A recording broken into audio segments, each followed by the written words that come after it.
चाची प्रणाम। अरे उस गुली आइल बिया गदना गदाला जा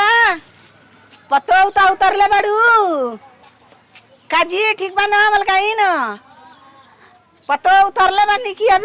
लइका बा रणुए बाबा बाड़ा हमरा के घरे रखे के रही त ना रखले रे तू जा आय रसगुल्लिया दूसरा कहां गई रही त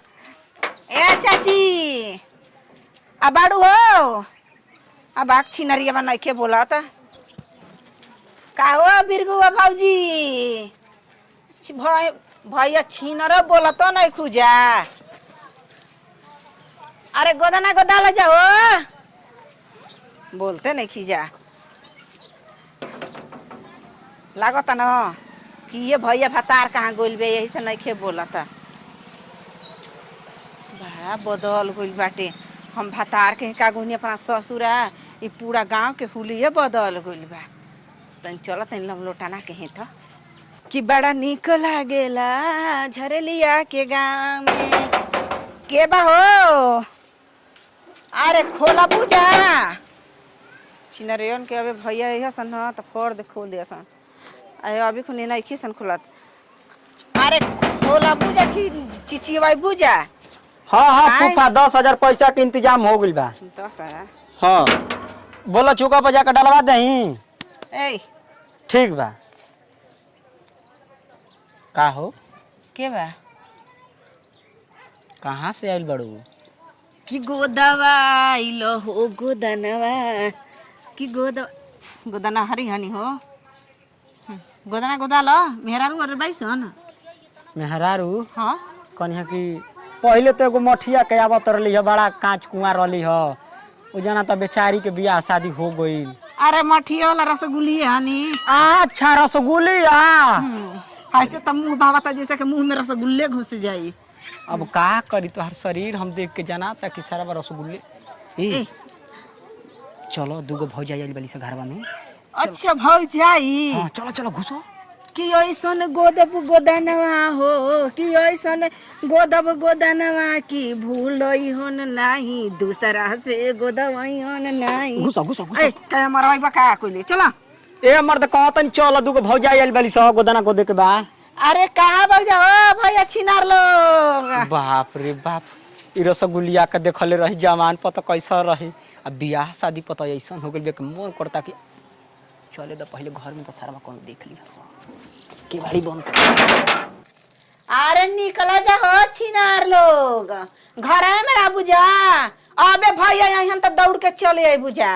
आ रसगुल्लिया आइल बे तो कोनो जन नहीं खिजन निकलता आवा जा हम ही गोदब आओ बेटा वो आओ रे अब कैसन भौजाई सुतनी ले मुतनी रखले बाबा सने ई कैसे कहताड़ू हो कैसे कहतनी कहबे के चिचिया तनी कहीं भैया भतार लेके नहीं किसे न सुतले दरअसल ई बात बा ना आ दरअसल कौन बात बा कि हमार कोनो भौजाई नहीं किस का तेरे के लइका कहां ले रोता रे उ लइका बालों से हमारा चाची के पतो हो बाड़ी सोहनी के अच्छा बताई रसगुल्ली को करा तड़ू जा ए रसगुल्ली आ पहले रहलू टमाटर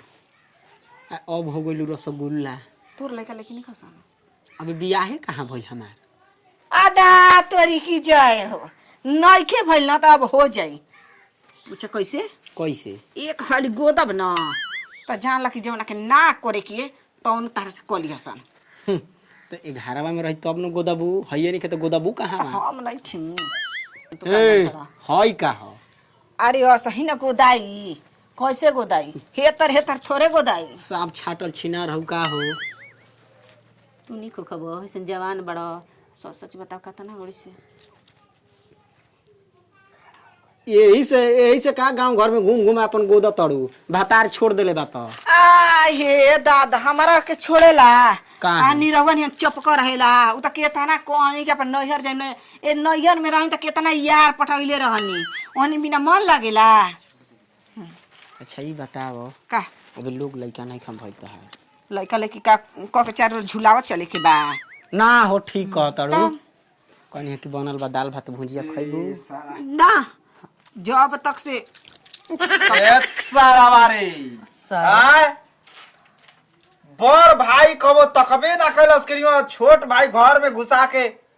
करे गिरगिटावा तू ही हवे रे। कौन है रे छिनार बड़ा तू पहले ही छोट रहले वैसे ही बड़ी रे बदलल नहीं के रसगुल्लिया आनी रसगुल्लिया। अच्छा ये रसगुल्लिया या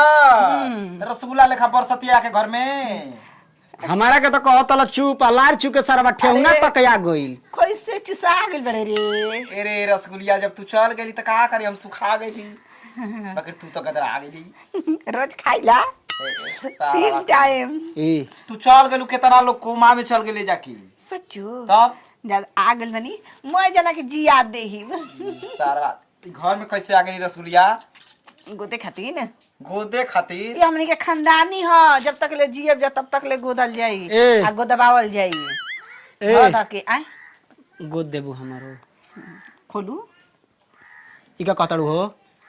अरे खोलबा कपड़वा तबे नहीं गोदाई भर बांध के पहनले बड़ा। अरे कि ऐसन गोदब गोदानवा हो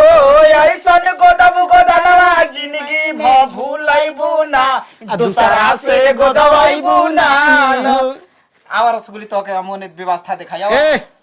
कहां बा? अरे अपन नाव गोदवाली कहिए ले सोचत नहीं पहले हम लियल बानी पहले हमार गोदा हो। जनाता के भुसौला में लिया जाए खातिर नहीं बड़े। साफ छिनार बाबू बट ए बताओ सरवा कितना कोचिस कह के घर में बोलैनी आ भैया वाला तुम लेके गइल ना। रुको पहले जाए तो धीरे धीरे देखे दो का करे।